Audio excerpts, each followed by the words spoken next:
Hello, we're back at the Apidays interface for the last segment of the day, where we'll be talking about, let's say, who are the next users of APIs, right? Who are the users we don't expect, maybe as a next generation of users, API and SaaS, and we will talk about all these topics.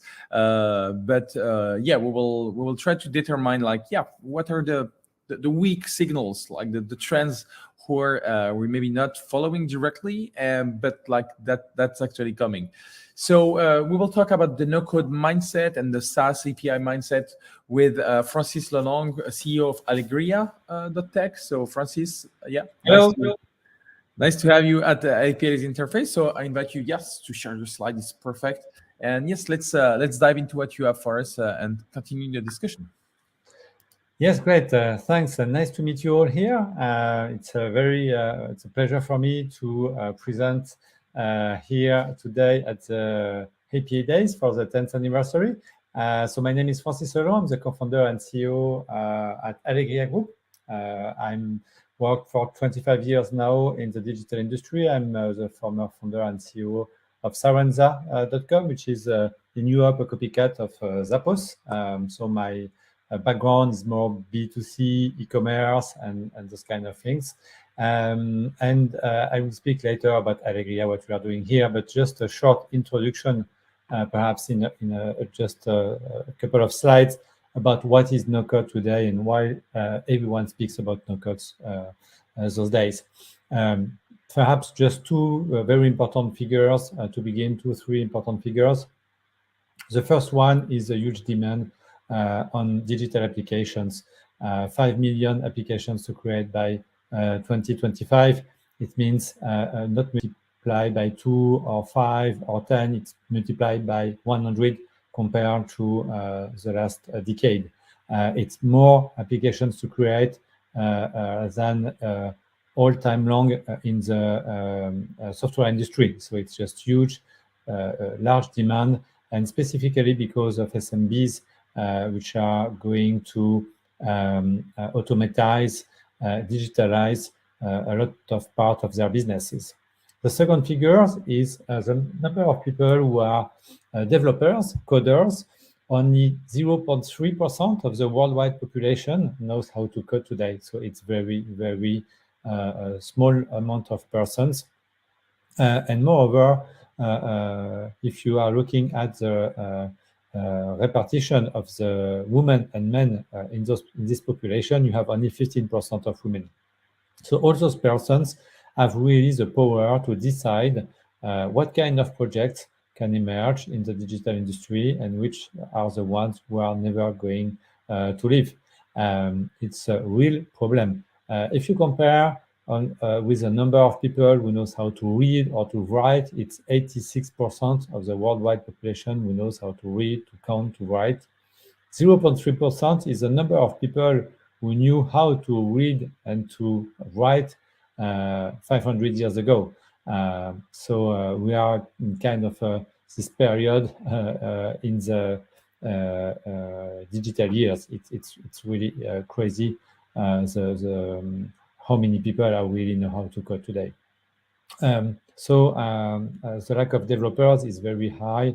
1.4 million of software developers are missing in the USA, and it's not going to decrease. In Europe, it's pretty much the same figures. So the no-code is the only solution to try to solve this. It takes 3 to 5 years to train a good developer. It's very hard to find people who want to become a developer, even if the salaries are very high. And here in France, for instance, all the schools are fighting to find students to work and to become developers. So this problem is going to continue to grow. And again, the only solution we have on the table to try to reduce the lack of developers is really the no-code. And this is the reason why all the no-code tools raised so much money last year, more than $5 billion US invested in no-code tools last year. So the market is just going to rise also very fast. And what we are trying to do here at Alegria is really to try to to find solution at what Yuelu, the founder of Airtable, said in September 2020. $500 million of apps are about to be created. We need more software builders, not just users. Software builders is another word to say a no-code maker. This is the way you are the name you are giving to those persons. It's really a new job. Last year we had only 100% working at a full time as a pro no-code maker in France. It's 1,000 this year, and it's going to be probably 100,000 in the next 3 or 4 years. So this revolution is really on this way. And Alegria Group was founded 1.5 years ago, and we intend to become the no-code leader, the leader in no-code technologies in the next 2 or 3 years. We are already the leader in Europe, and what we are trying to create is a community of pro no-code makers, which would be able to create 100,000 apps per year. So it's huge. It needs to totally change the way companies are working on software development. Our mission, just in a short terms, is really to try to transform organization by making software accessible to all through no-code, and accessible to all is very important because, as you know, citizen developers is a very important trend. What we are trying to do is to give keys to people in the company to help them to create their own tools.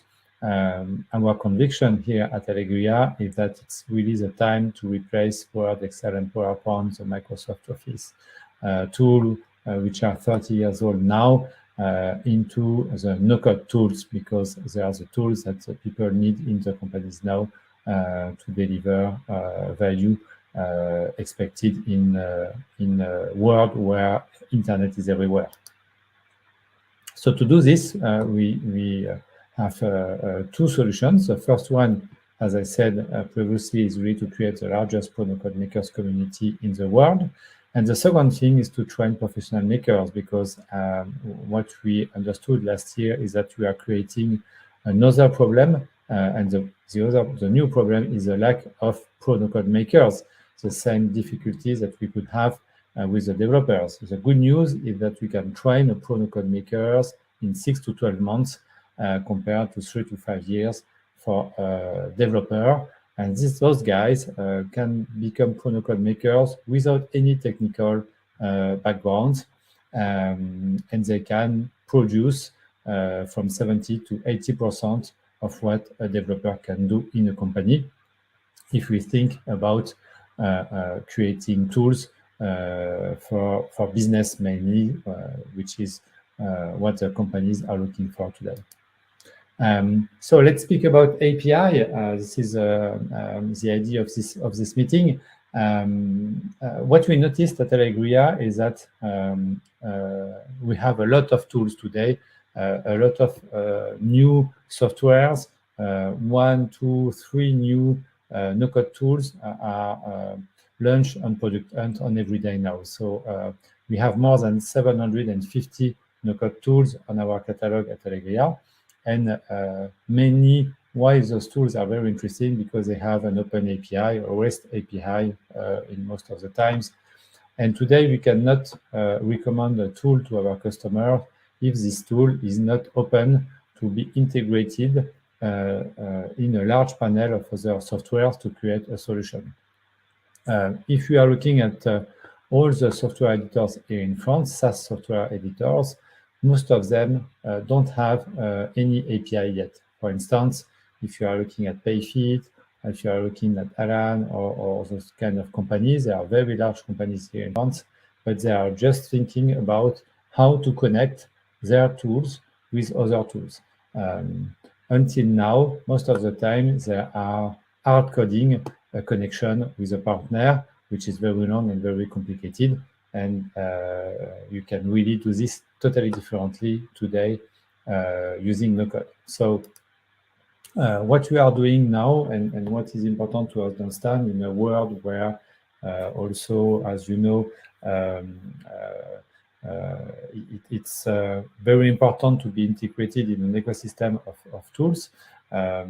We are trying to address these issues with 3 offers now. It's like a 360 degrees offer for SaaS software tools. So first thing is to design a strategy. API first is very important today. Headless also is very important. So you need to define a strategy for your SaaS tool. The team is going to work on this, the process, the business model, how you are going to earn more money with your API, your REST API, security for sure, scalability, the tech tools.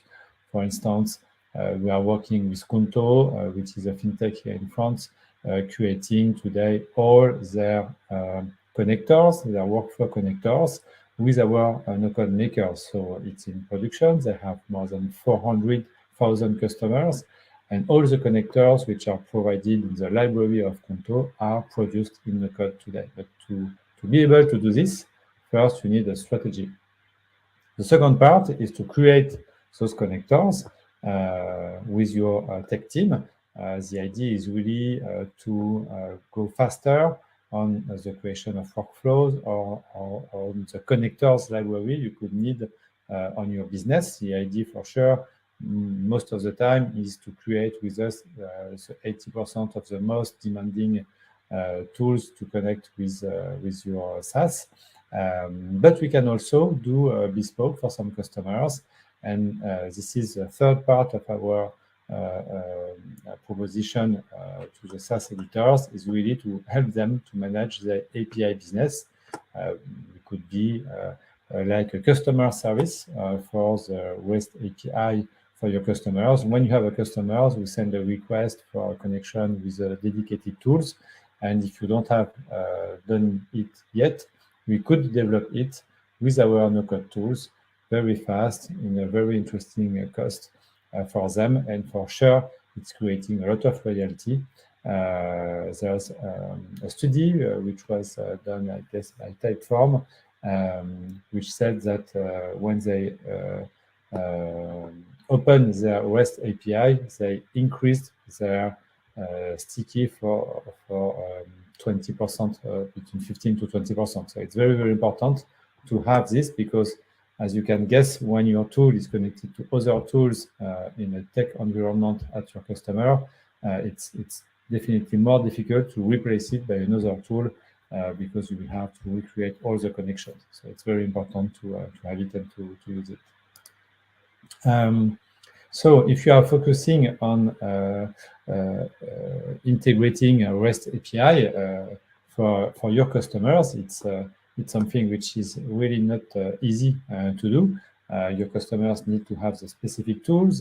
Perhaps they go to Zapier, perhaps they go to Make or some other tools. They need to understand all your API documentation, which is not easy. Again, it will depend on the type of customers you can have, but most of the time it's very difficult for them to understand what is an API, what is a JSON, how to collect data, the get and the put commands. All those kind of things are not easy to understand. And also you need to have something which is going to work all time long. As you know, when you are using Zapier or Make, it can happen that the connection fell down, so you need to fix it. You need also to maintain the connections, because you can have some new needs, new data that needs an update on the connections. And so this is also something which could be very difficult to do by your customers. So we are trying to really fill a gap between the SaaS tools customer service. When you receive a demand at your customer service, guys, do you have a connector for these tools? Most of the time you send a Zapier video to help them how to do this, but it's not that simple most of the time. For your official integrators, most of the time they are working with large companies for very high price and for complex integrations. So that's great, but it's not the good answer for all of your customers. And at the end, if an integrator is too expensive for your customer, the customer can try to do it by himself. But if in his company he doesn't have any tech guy, it could be very complicated for him even to use Zapier or Make, as I said before. So Allegria is here to fill this gap and to be a dedicated solution for the customer service about API connections for the companies who are API first. So what we are doing is very easy for this part of our business model. We are connecting with you, which is also very important, is to try to industrialize the connection with your customer service. So your customer service, when they have a demand on this, they can directly send it to us. You can share the request through this thing, and also what is very important is to have on those kind of services security, because it's not possible to exchange the API keys on an email or on a Slack conversation. So what we are trying to do with software editors we are working with is to try to have a direct connection with your API and to hide all the API numbers, so you cannot have breach in your in the security for you and for the customers. So this is the ideal way of doing the things. It's not always possible, but this is the way it should have been done. And then we are creating the connection with your tool and the tool your customers want to be created. So it's a very interesting business model because it's free for you. You will earn a lot of royalty from your customers by sharing these kind of things. It's really a modern way of creating more business with your REST API. For the customers who are asking for these connections, it's a fixed price depending on the work we have to do, from 100 euro to 1K. So it's very cheap. You can go very fast on doing this kind of connections. And after that, we have a subscription model from 5 to 10 euros per month per automation that help us to maintain, to update it, and also to try to make it up always. If it's gone down, we are working on this to fix the problems if problems appear on this kind of things. So this is just an example of what we can do today with Allegria and REST API. Just a few words about the founders, but it's not very important for us today. And just a few words also about companies we are working for. So it's a very wide range of companies, from startups to large companies today. So this is what I wanted to share with you on the no-code and REST API. And if you have any questions, I would be very happy to chat with you about this. Yes, thank you very much, Francis. So let's say a quick question that we have. So someone who build no code, is it a coder, a no coder? Like, how do you call it? We call it a maker, a pro no-code maker. You have three kind of personas. You have the citizen maker, the guys who are going to have a look at some tutos online and to use Airtable to manage his wine library, for instance, like I was done at the first time when I met Airtable 5 years ago. You have the no-code ops. The no-code ops are the guys who are working in a company, doing something and using tools to do his mission in the company. But he's not a pro no-code maker. He's going to be trained to use Notion, Bubble, Shopify, or whatever tool, and he's going to use it on an everyday basis in his company. And you have the pro no-code makers, the guys who are working with on an everyday basis in our community. Those guys earn their money by selling their time to create solutions with no-code tools. Okay, so yeah, different names. I've heard also the name citizen developers sometimes.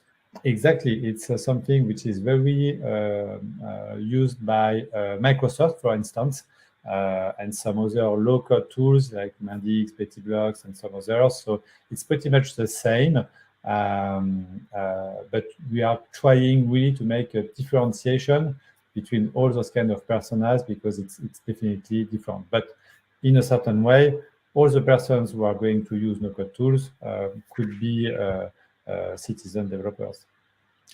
So a question about the shadow IT. It's true that a lot of SaaS services over the last 20 years have been seen as shadow IT. Now IT is taking ownership on security and authorization and personal data.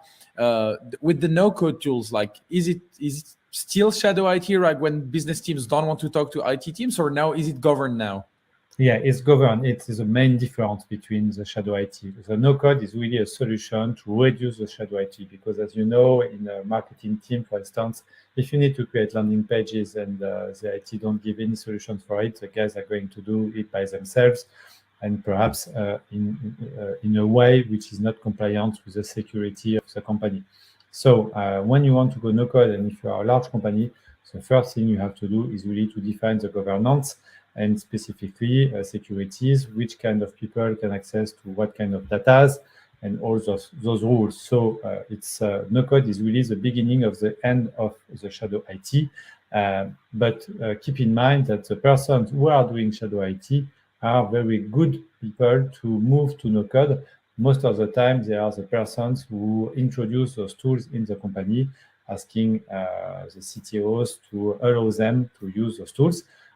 You also have to know that all the no-code tools, most of the most famous no-code tools like Notion or Table are SOC 2 certified now, so they can really give all the security assessments that large companies are asking now, as Microsoft or Encore or all the other tools.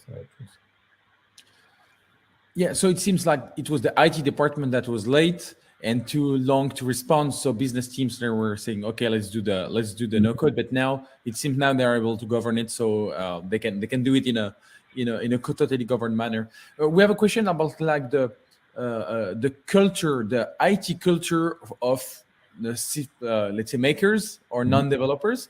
Because for example, let's take an example. A lot of people may use Bubble or Airtable without really understanding, what's access level authorization, access level management, and maybe what is the scope all and giving access to the whole database versus giving access to exactly what's needed for a third party application or a colleague or an employee or a user. Like how do you manage this, let's say, this culture, right? Even developer had issues to understand. But it must be even harder for non-developers. Yeah, no, it's a very good question.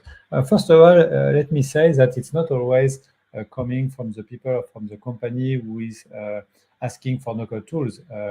CTOs and tech guys also are pushing for no-code now because they understood that it's a good way to manage the backlog of the solutions they will never have time to do. So everyone is going to merge on this idea that no-code is really a solution.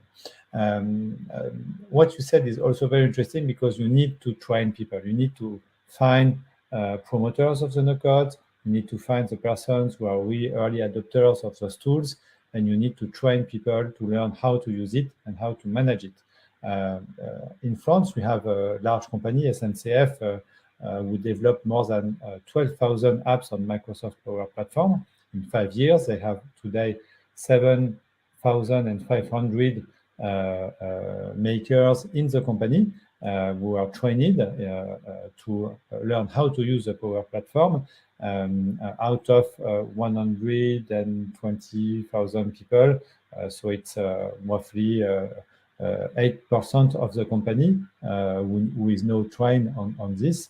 And they really manage it very well because once the people are trained, once you prepare the data and so they can access only the data they can use, you made a lot of a big part of what you need to do in terms of governance. So it's really possible. It will take time because from people from my age, for instance, most of my friends only used Microsoft Office for 30 years and they never used another tool, perhaps sometimes SAP or Salesforce, but it's very difficult for them to learn a new tool. It's totally different with the Generation Z or the young people working in a company today because they can learn a tool very fast.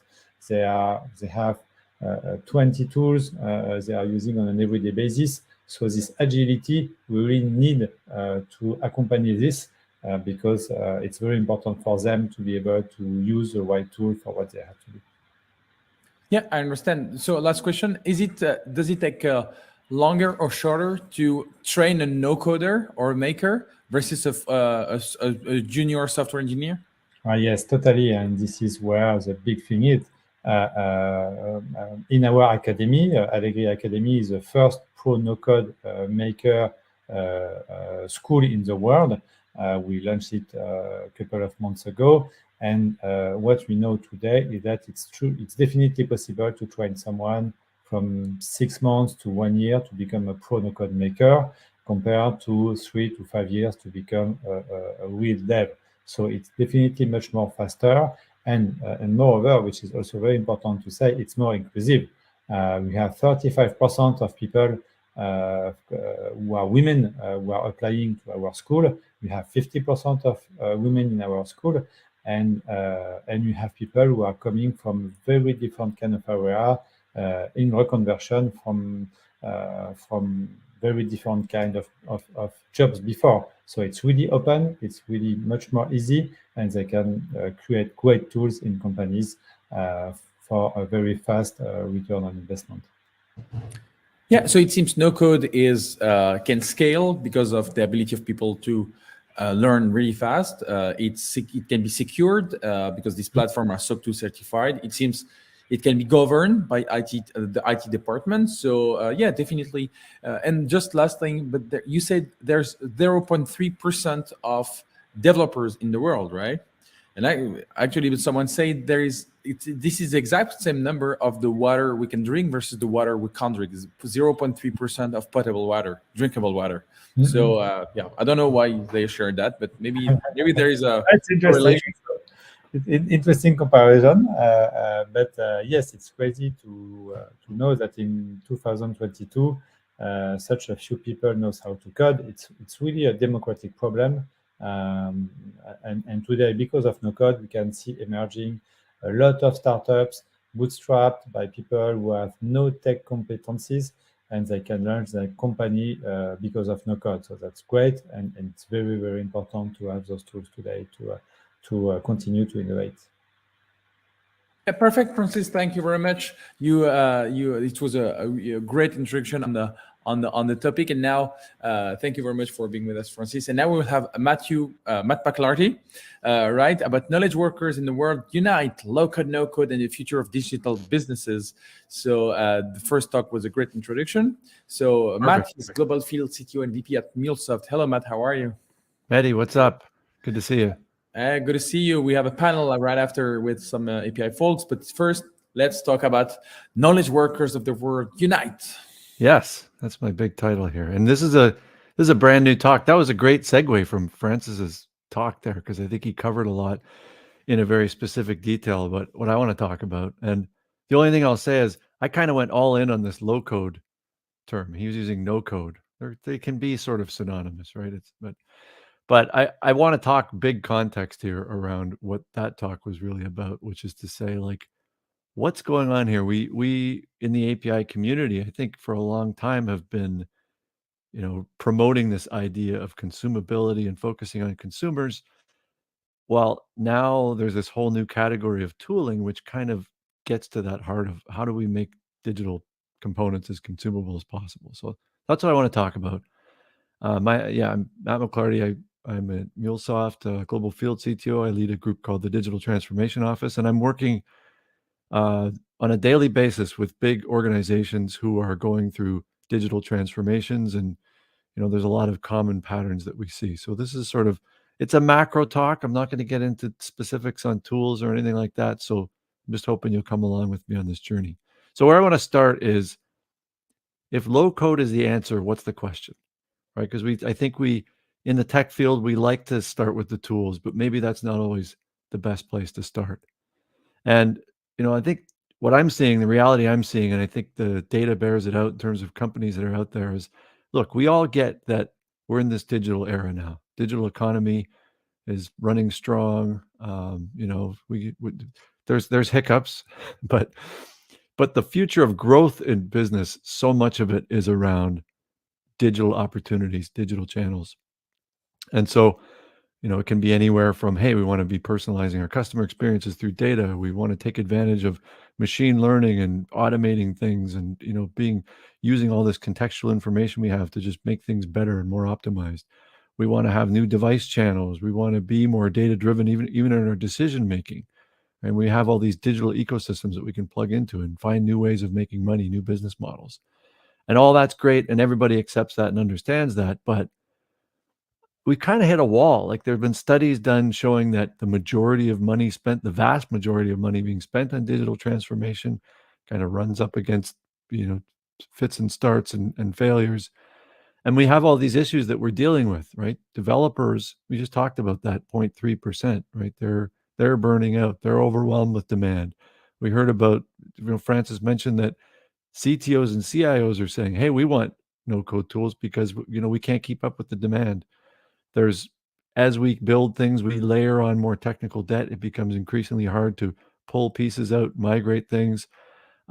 Skills can be scarce. We still have this business IT dynamic. We were talking about the role of IT there. And all this architectural complexity means that just, when it should be getting easier for us to do stuff, it seems like it can be getting harder for us to do stuff. And, we go through these phases of, maybe we personally don't because we only live for so long. But in the business world, we have seen changes like this happen before. I have a whole other talk track on how we transitioned from the Industrial Revolution, transition from steam power to electrical power.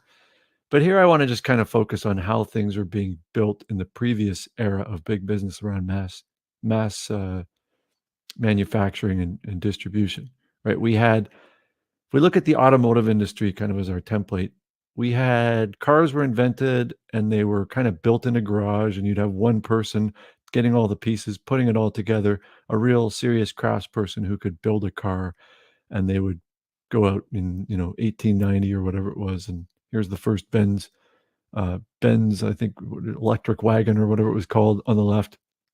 And it was really, to meet the demand of customers who were like, hey, we all want a car.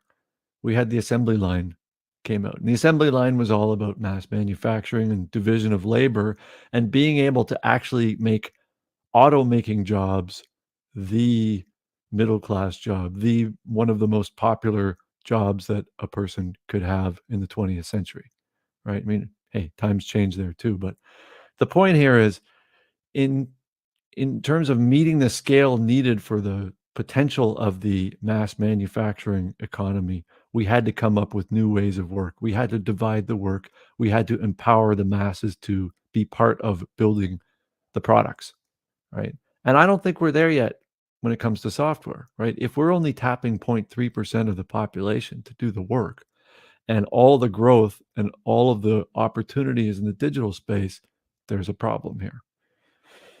So there's a great book that was written in 2009 by W. Brian Arthur, who works at the Santa Fe Institute, where it's a whole institute focused on studying complexity, which is great. But it's a book that really studies this nature of technology and what is technology about. There's awesome stuff in there about breaking down and unpacking technology from natural phenomena being harnessed for a purpose and all this stuff. But one line stood out to me when I read it the first time, and I've been referencing it ever since, which is, we think about the division of labor and assembly line for manufacturing world. In the digital world, in the technological economy, it's all about modularity. It's all about finding the right level of modularity. And hey, it's API Days interface event here, right? We are all believers in modularity, and we have recognized how powerful it is to go API first and create business capabilities behind APIs, and how much that helps organizations scale. And that's my day job, is helping organizations do exactly that. There's another person who wrote something that wasn't as good. Okay, I wrote this article 7 years ago now in TechCrunch, where I got really excited because there was this open letter that was sent out with a bunch of co-signers talking about the need to make software engineering more accessible. And again, I referenced that quote, by the way, on the previous slide, but I was talking about modularity and how you need to have building blocks to as a starting point to come up with this new sort of digital economy. You need to have education and instructions around how to use those building blocks. And you need to have the tools that make it easy to harness those building blocks in building new solutions. And at that time, I was very much talking about APIs and saying, hey, everybody get on board with APIs. But you can actually generalize that concept, right? When we think about it, right now we're building APIs because we want to attract the right developers who have a need to build solutions. We want them to use our APIs to do that solution, or we want to help people find the right APIs to build their solutions. Those are the building blocks. But they don't have to be APIs, right? They could be other types of building blocks. There could be other types of consumers that can be builders in that space, right? And obviously, as I've said, APIs are a big look at the success stories we built around APIs. Look at the innovation that we've done with these building blocks. Look at this example of ordering a lift over a smart speaker, an Alexa. Oh, I probably may be triggering people's smart speakers, and how it's been built on top of APIs and AWS and APIs and Lyft, and then utilizing Google Maps and Stripe and Twilio, and then even running the whole infrastructure on AWS using APIs, right? We know how to do modularity when it comes to APIs, right? And from a division of labor perspective, we can look at this and say, yeah, we've divided up the work, right? We've actually created a scalable model where we can decouple the work that a consumer is doing in building their app that's going to appeal to an end user, and the work that happens behind the scenes to build the API product, or even build and run the platform where you've got all the API products running and API components running, right? We've done it. We've divided the work. The issue we have is we've divided it up amongst that 0.3%. We've divided it up amongst the developers. And if we're only drawing from such a narrow pool, we can just see where the bottlenecks are going to come into play. Now, I've got the stats here, which I've got sources for these, right? Talking about the 0.3%. I'm not going to do the mental math right now, but here's the reality. We've got those 26 million software developers, which even by the stat source that I think that was from IDC that had that number, even almost half of those are just sort of hobbyists and part-timers, right? The core full-time developers, it's an even much smaller number. But Gartner did work to say, okay, if we think about this category of knowledge workers, so people whose job just generally is involving using technology or using information as the core of their job, there's 1 billion of those, right? We've got like a 40-to-1 ratio happening here. It would be really nice if we could tap those billion to help supplement those 26 million, right? And I think when we start out talking about low code, this goes back to the starting of the presentation where I said, if this is the answer, what's the question? It's tempting to look at the tooling and say, this is going to get you faster to market. It's going to improve the productivity of your teams. It's going to create more predictability because, having constraints and around this, it's all good. But I think the main point of low code is really this bringing more people into the tent, right? We have a fundamental societal issue with shifting as we shift these economic eras, right? We have a big problem right now if we're bottlenecking on all the developers, if we're limiting the distribution of wealth. There's all different ways we can analyze it. But the bottom line is we need a way to get more people into the tent of building digital solutions. That to me is the big promise of low code, no code technology, right? Is that, yes, we've got people who know to use technology, but there's a lot of problems not just the scaling issue when you don't have those people as part of building the solutions. Now, there's a bit of a stereotype around low code, no code solutions, right? They've actually been around a long time. And if we look at the objections to them, I think it's fair to say a lot of the objections come from developers who are aware of all the power they can put into code-based solutions and the control level and the optimization you can use with code and the engineering discipline you can put around it to make things run well, and the ownership issues. Like there's a lot of objections get thrown out by developers, and they can be quite fair, right? Like there's your mileage may vary depending on the tooling that you're using. A lot of this stuff is historical, though. Like low code, no code tooling has evolved immensely. I mean, I think a lot of the reason we get these objections is a mistrust of the platforms and maybe a mistrust of people other than developers building digital stuff, because things can go wrong, because there have been disjointed shadow IT. So we have to take those objections seriously and think about what does a future look like that will help bring more people in the tent, but do it in a way that's not going to compromise the quality of the solutions. So I see these 4 areas as being fundamental to cracking the low code code or the no code code, right? Making it so that we actually get to that next level in our industry where we are inclusive of builders beyond coders. Number 1, you do have to have the high quality tools that are going to play nice with the practices we have around the rest of the distributed software world, right? In other words, interoperability, being able to integrate easily, being very consumable by all personas. I think Francis did a great job of articulating some of the personas that he's encountering. There's a lot more even that we can get into. Anyone in the organization who might be able to contribute to building these digital solutions. And you want to have the operability levels at enterprise quality. So scalability, security, performance, all that stuff. Secondly, you need the knowledge workers who are going to be empowered to actually become builders. And that's a mindset shift too, right? You have to have people who are willing to do that, who are going to embrace the idea that they are now have some control over what they're going to build and use.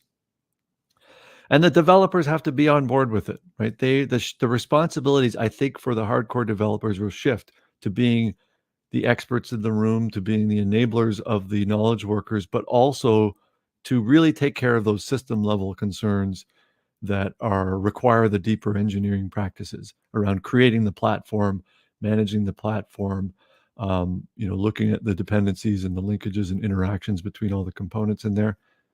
There's always going to be enough work for IT. If anyone's worried that they're going to be no coded out of a job, like this, that's not a chance, just because of the growth trajectory.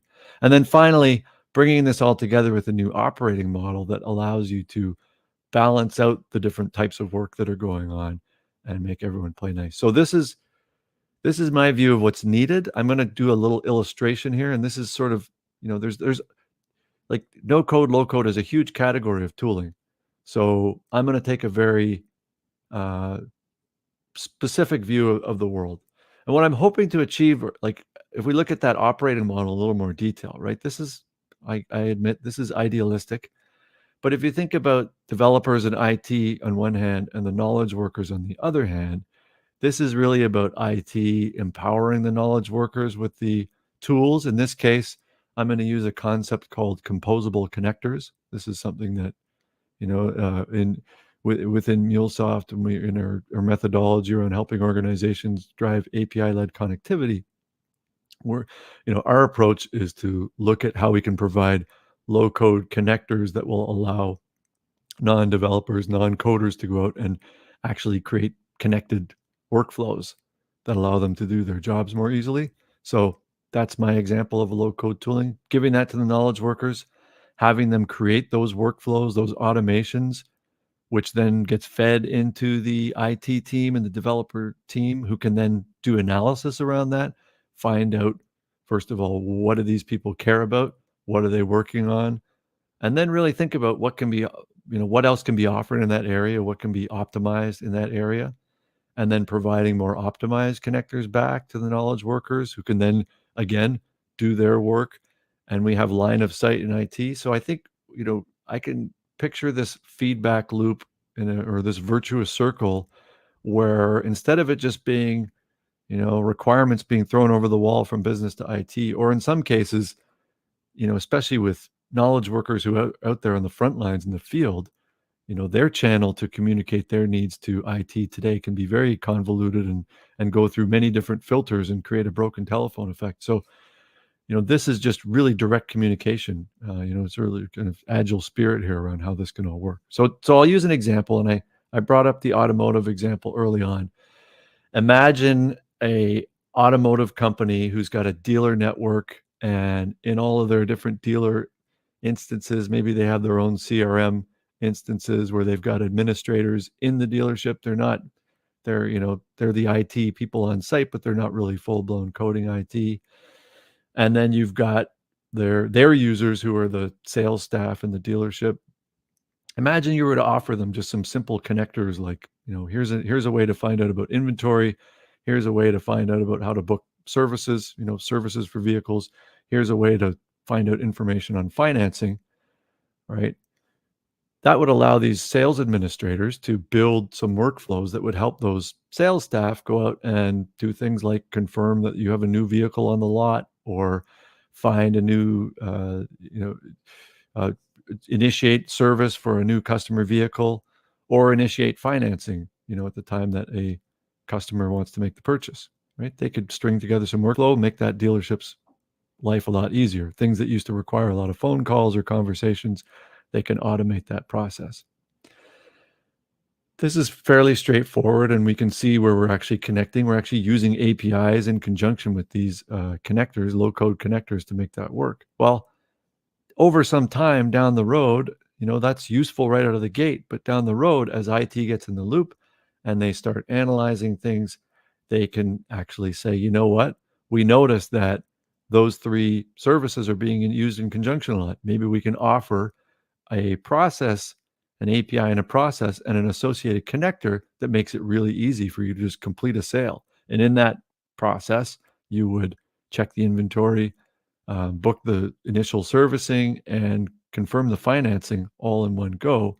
And then you're going to make it even easier for those sales CRM administrators to build workflows using that.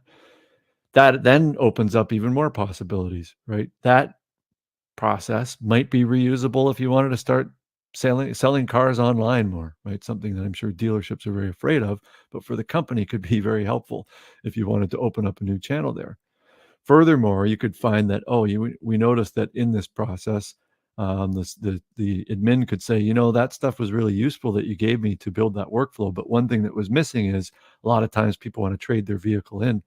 And, maybe there's a way we could get information about resale value through other, third parties. And so maybe the IT team could build a connector there, which could be factored in.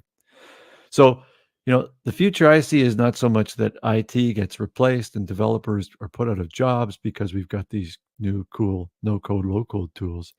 I think that if we all accept that the landscape of companies when it comes to software and digital technologies is always going to be very complex, having more brain power, more unique skills being brought into a position of designing, building, executing the digital solutions is it's the only way forward if we're going to scale things.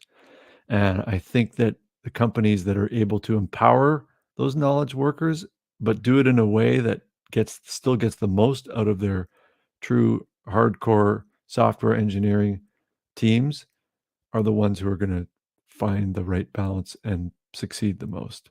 So, it's a short session here. I'll have lots more to say on these topics and how it goes. But this is, I think the bottom line coming out of this presentation is that it's an inevitability. We have to embrace more builders coming into the digital community. So for our API community, which is an awesome community, an open-minded community, I would say just be open-minded to these building blocks that we're going to see inherently.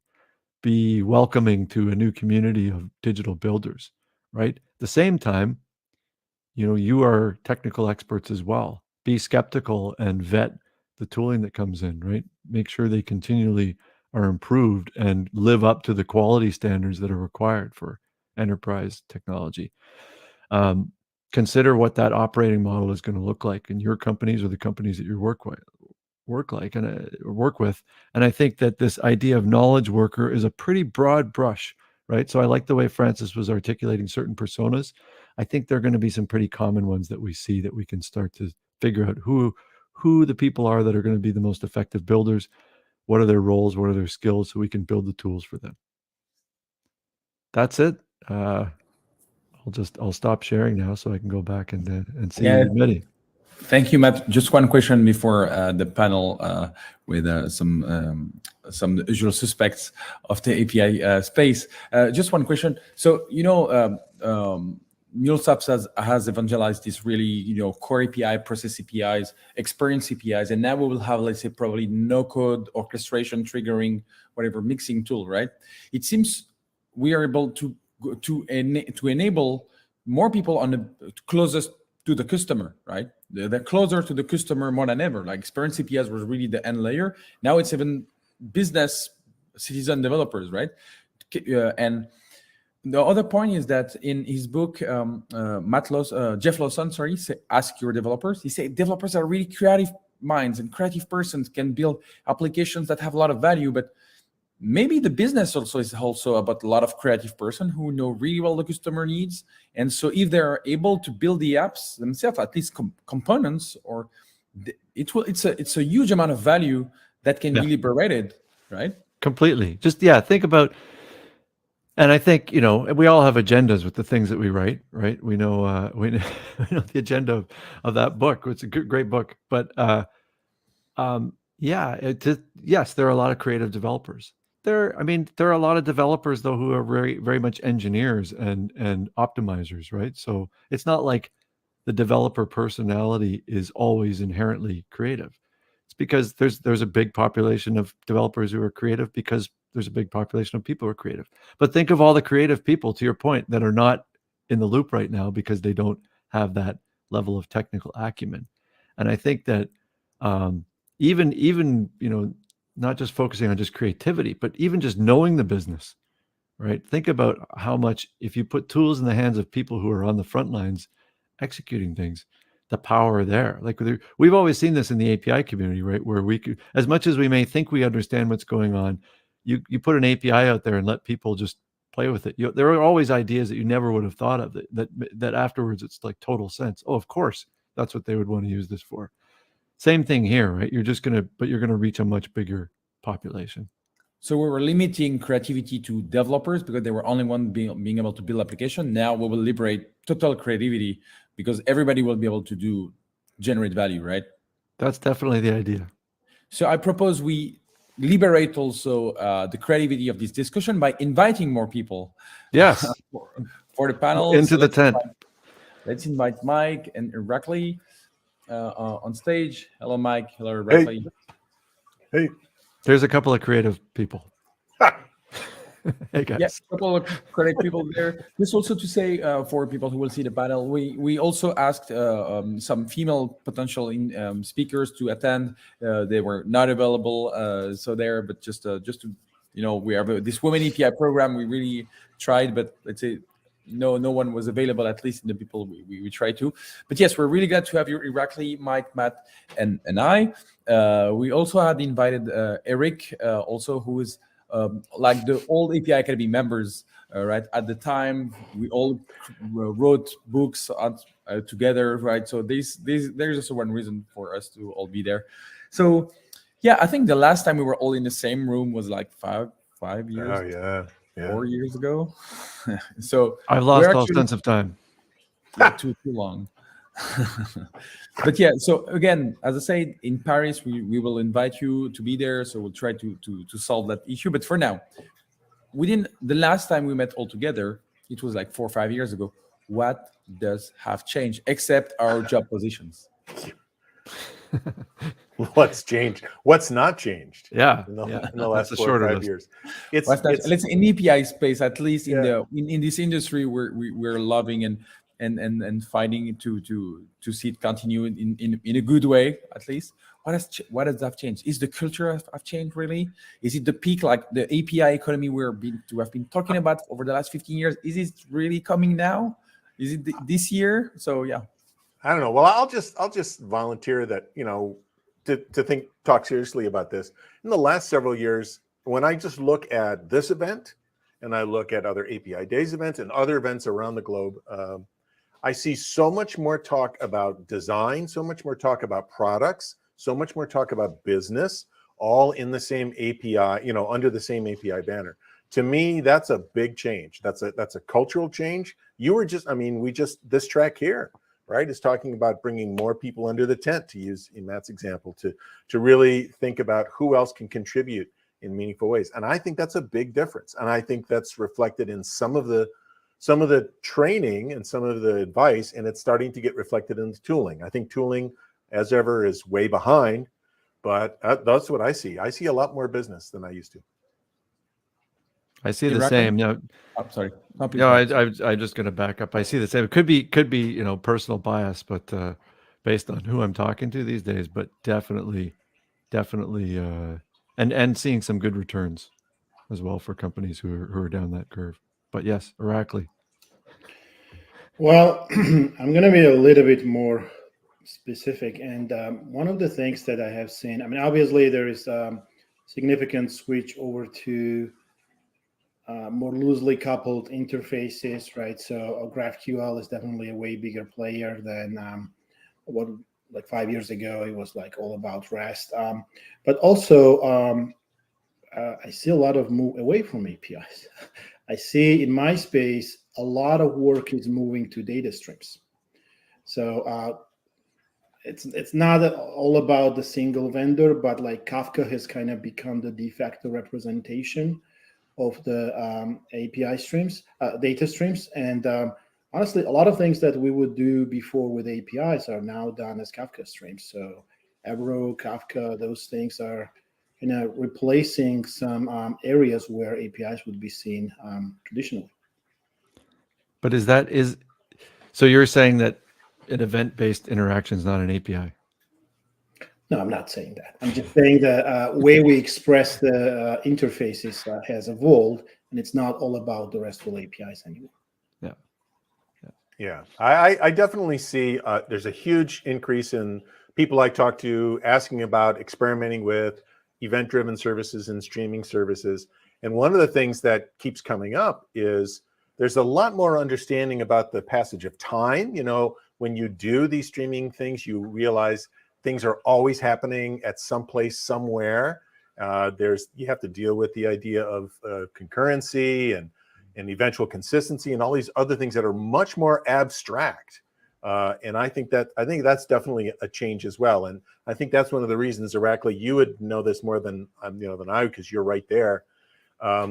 Streams sort of force us to rethink the way the world works, right? Is that right? Do you think about it that way? I do, because one of the things I think it represents is moving from client server, which is fundamental RESTful APIs, more into broadcast, right? So I publish something on a stream, that's a broadcast. That does change the nature of communication. So you're absolutely right. That's why I find it pretty interesting. Cool.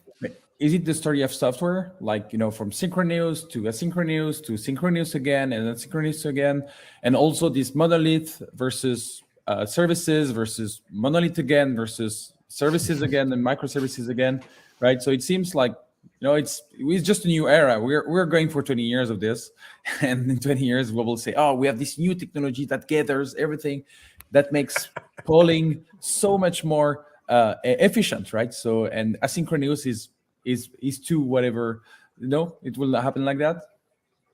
I think so. I mean, I think I've tried to look at this because it's not like event-driven is new, right? Like maybe Kafka's relatively new, and being able to do event streaming at a higher scale, more immediacy, that's obviously getting better and better. But I think, like, I always look at the integration world. There's these three interaction patterns: queries, where you're not changing state; commands, where you've got this coordination happening, where someone's saying, go change the state, I'll wait, let me know when it's done.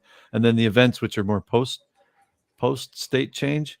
And I don't think it's possible to model everything over events because of that. It's just that you start modeling those queries and commands over an event architecture. So I don't know. I'm still the opinion that you're going to need it all, and then it depends what you're optimizing for.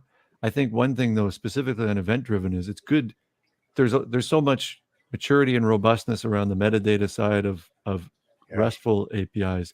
It's great to see async API kind of becoming more popular in the event-driven space. But Irakli, in that sort of transformation you're seeing, like, are people going back to square one with Kafka, or are they embracing async API and kind of leveraging some of the goodness that could be transferred from our RESTful API world?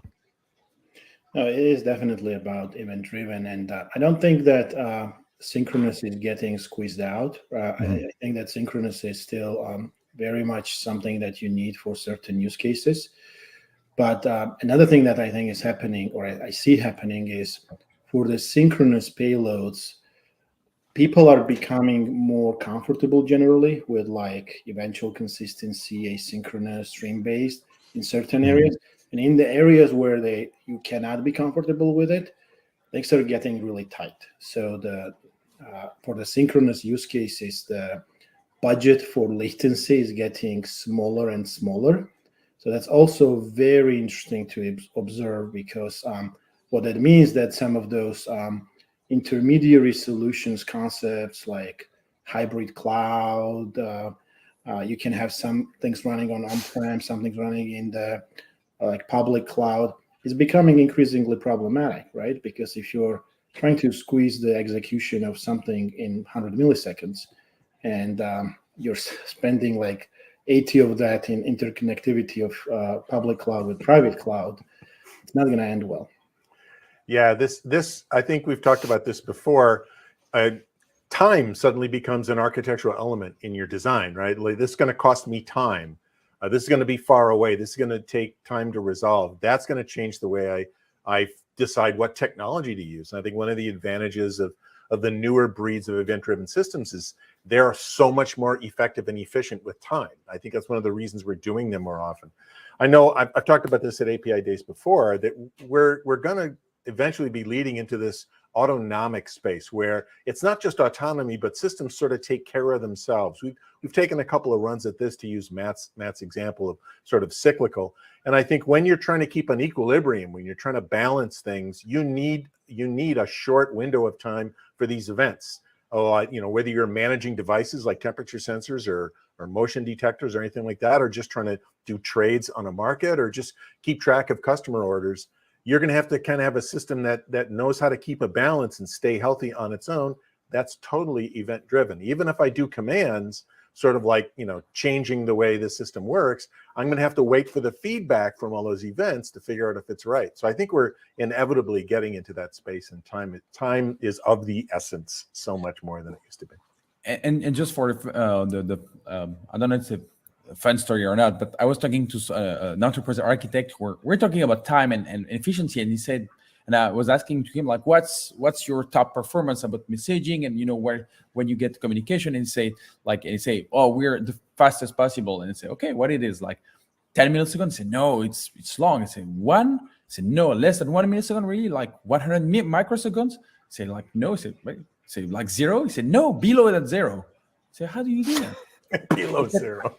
Actually, they are provisioning potential next actions. Yeah. They are provisioning potential next actions, so it can be as fast as possible. They're caching it. So actually, we are below zero. We have the next action already provisioned in the app. So actually, even if there is an offline connection or whatever, so he tricked me at least on this one. But I agree. No. It's predictability, right? They're making predictions now, and they're staging their predictions. It's like arbitrage. It's like, well, I'll be prepared for these 3 or 4 possibilities, and whichever one comes up, I've already got the package done for it, right?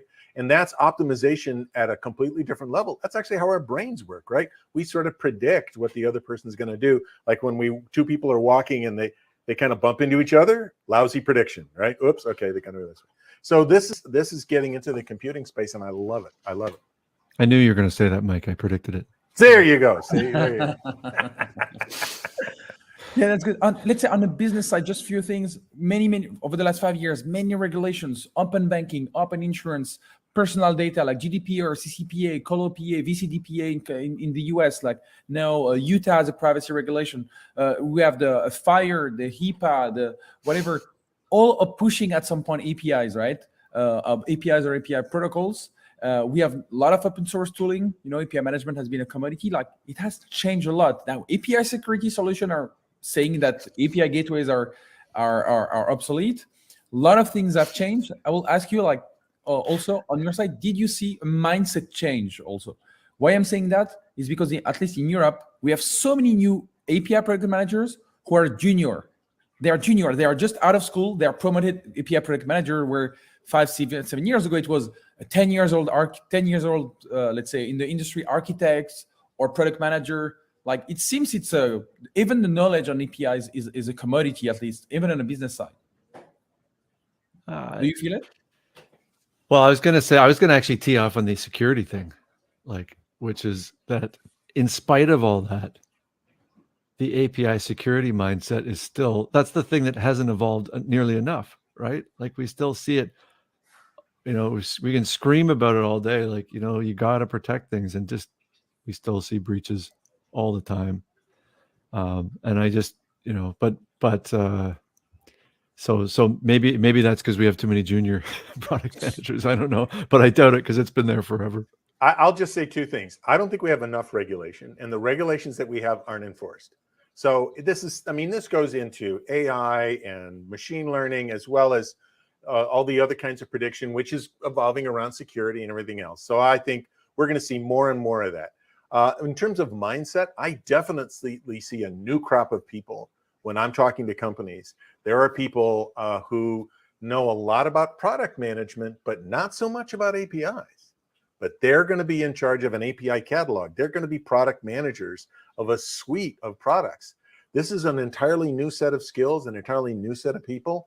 And I definitely see much more of that when I visit companies than I did a few years ago. And I think that's an excellent trend. I think it's a fantastic trend, which brings us closer to creating the kinds of products and services that are really needed, that have a real business value, not just a technical success. Yeah, I'm actually pretty pessimistic in this area. So I see a lot of performative things being done. And I think some of the regulations that just added the warnings about cookies, but basically you're giving up the same rights. You just need to now click on several pop-ups, but Sure. the result is the same. It's not really helping anybody, right? And this is not the only example. I think there are a lot of that get done in technology and all social problems that we have in our society today. There's a lot of performance, but very little real change. And I think in technology specifically, it cannot happen if technology companies themselves do not try to change things, right? If we're all about profits and today's gains, this won't change. Some law somewhere written by some lawyers, Yeah, not going to change. You must want to change, right? Even if it affects your short-term profits, because you have to be able to see the bigger picture. And I would like to believe that in the past, in the world, we used to have the leaders who are able to step up that way and do things like that. And we seem to be lacking those kind of leaders. And unless you genuinely are trying to change, somebody forcing you, yeah, some laws are necessary, but it will not lead to the genuine change, I'm afraid. Yeah, Mehdi? someone said earlier, it's the difference between to adapt to the API revolution, change, whatever, or to adopt the API mindset, right? To adapt to or to adopt, that's the difference. One is just it's driven by the outside, one is driven by the inside. So yeah, at least from Apidays, we see so many new companies who are they claim 4,000, 5,000 APIs, even if sometimes they just endpoints, but they call them APIs at least. But but at least we see the movement is there, right? It's like the peak oil, but I think we're the peak API, right? At least from what you see on Apidays, we have never seen so much API project, API people, and API jobs opening and stuff like that. Yep. Definitely. I was going to say, I think I agree with what Irakli said, but it's pretty fundamental societal barriers, right, to overcome to fight that dynamic. If there's a glimmer of hope, maybe it's that the freedom of choice that consumers may have as a result of all this stuff going on, perhaps I kind of think in a very heavily capitalistic economy and society that we're in, that consumer activism maybe is more powerful than any other type of activism. But just to go back to what Mike was saying about the product managers, I think one of those, and I know you guys, Mehdi and Mike, you wrote the book or continuous API management, talking about product management and saying like one of the things is, hey, it's just product management. I think one of the things that comes out of these people with a product management background is, we like to talk about APIs as products, but actually it's more like they're products that just happen to be API centered. Yeah. And like Mike, you and I have the podcast where we talk to a lot of these startups in the API space. And it seems like it's not like they necessarily go into it saying, we're going to build an API product. They go in saying, we're going to build a product. Yeah. And it just happens that the API is kind of the core, but then they build all this other supplemental stuff around it. And so I think that we may be at peak API, Mehdi, but in terms of digital products, I think that there's still lots and lots of ceiling there. Yep. Yeah, but so many new investors are pushing this idea. We invest only in API products companies, or so now they seems like they've seen some successful companies, and now they're really like the landscape we do on APIs. Like they ask like specific explanation and stuff. Like it seems like it seems at least we see a peak of the hype, but maybe it's the final plateau of productivity, right? The final plateau the hype was in the 2010s, right? The RPG, the mastery, whatever. Then we had the big how do they call it again? The trough of disillusionment. Yeah. The trough. And so finally it has been growing a little bit like that over and over. Could be. I'm sure there's money chasing tech, right? There's money chasing product all the time. And I think to go back to what Irakli was talking about, I think one of the challenges is just in the time I've been doing this kind of work, the cycle of how long I'll wait before, how patient I'll be as an investor. That's gotten shorter and shorter and shorter. And in the long run, I don't think that's good, right? I think what happens is we get to the point where we're just looking to turn a buck rather than make a change. And that can be really, really scary. So I think we definitely have to fight that. I don't know how, but I think that's another part of the story as well, which is what are the sustainable items that go over a long period of time? What are the changes that we're involved in, that all of us, listening here are involved in every single day, that are going to have a long-term effect? And those long-term effects, to me, are always more interesting and to me more important than the short-term effects. Yeah, let's say, but at least Marshall van Alstein this morning, he made a great research on reverting the firm with APIs. He said that there's more value outside the company than inside. Yeah. So opening APIs, you will be able to collect more value, more channels, more whatever. So he said, yeah, and he showed that by the numbers, companies who have opened public APIs actively have been accumulating a lot more value. But the thing is, actually, it's the winners are on the long term. Facebook, Google, these companies have been run by the founders for a really long time. They were seeing the long term since the beginning, right? Stripe, the founders are still there. So actually the winners are maybe the one who adopt the API mindset, but also who understand the long term, right? And yes. It's like exponential. You get so much more value when you wait, right? And the more you wait, the more you get value. Shopify or Adobe or at the end, people who invested on a long time, I think, at the end, the winners. Yeah, I think the sort of putting APIs aside, but they're a very great conduit into the digital ecosystem. I think the really understanding the value flow and kind of the value network ideas, and I know Marshall's done a lot of work in that area, kind of the original Christensen sort of thinking. There's some great work done by a couple guys in the Netherlands, value engineers. That's, to me, I've been working with companies using that type of approach of saying, like, where's your value? What value are you creating? What value are you distributing? What value are you capturing? And there's actually a company, I think, in Belgium that has a game they created around this. Like, they literally have a game board where you can have little value currencies. But that's when we talk about the API. Yeah, so there's a sort of a monopoly of yes, APIs, of value exchange. Of value exchange. Yeah, I gotta find it. Yeah, One of my colleagues at Jonathan Lanosina in Salesforce introduced this to me because I was describing. I said, cool. Thinking about maybe we should gamify this approach, and he said, "Well, have a look at this."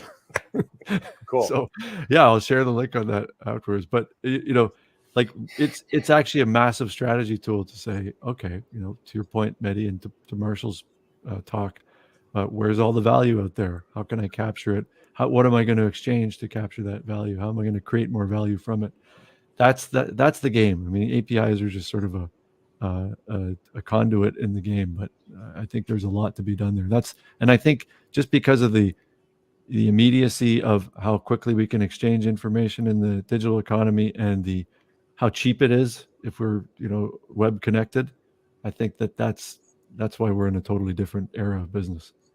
So it seems like I took all of us in a little bit of a dark spot with my pessimism about social problems and our solutions to that. So I want to pivot from that. And one of the things I do genuinely believe about APIs, I really think we're at the inflection point, right?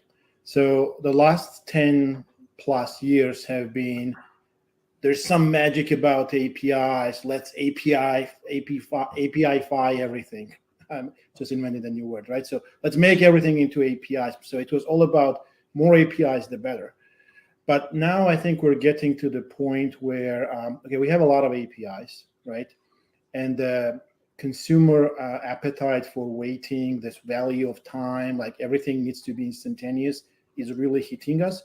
So I think soon enough, we're going to start seeing some really interesting things about how we treat interfaces, right? I wouldn't even call them necessarily APIs anymore, where we really start to understand how modularization works, where you want to put things together versus where you want to put them separately, where you do want to actually do orchestration, where you want to put things like vertically integrated. So I think we are now at the point that we have seen enough APIs that we're starting to learn to be very efficient with them.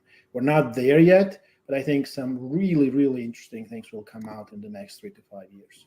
Yeah, I definitely see that as well. A lot of the customers I'm talking to are asking me about the topic that comes up is composability, workflow, orchestration, choreography, however you want to talk about it.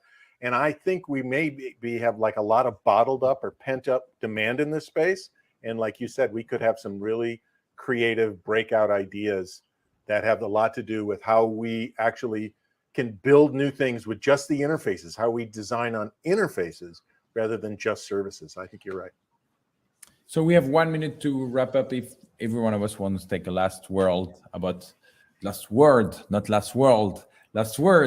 about the topic. Yeah, what we would like people to remember about the last 5 years and maybe the next 5.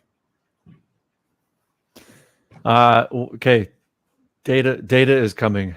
The whole everything that we've seen happen in the distributed application world, all the machine learning insights, analytics, there's going to be a tsunami of that coming into our API world. That's my future look. I'll volunteer. I'll just repeat what I just said. I think it's all about composability. I think that reusability hasn't happened yet, and it's going to happen, and it'll be a major productivity kicker. It'll be great. Yeah, I think the analogy with machine learning, data science is very apt, because just like in that space where there were like decades of people investing in, but nothing really happening, and then all that exploded because now you had the critical mass of knowledge. We've been investing in having everything turned into APIs for quite a number of years. And I think the time is coming when it will reach the critical mass where we will see fundamentally different uses of that inventory of APIs and the knowledge. Cool. Yeah, on my side, I would say broadcast everywhere and catch the streams. I would say, and I would say, yeah, I think that's the mindset, right? All channels is 360 degrees, like spheric even channels. Like don't reduce yourself to only what you can have, but like invest in people what they can receive, not only in what you can deliver. Okay. It was great to be with you again virtually, and again in Paris. We will do everything we can to have you all in the same place, right? So yeah, thank you very much, Mike, Irakli, Matt, for being with us and participate to Apidays Interface. Pleasure. Thank you, Mehdi. Thank you very much. See you guys. And it's time to wrap up.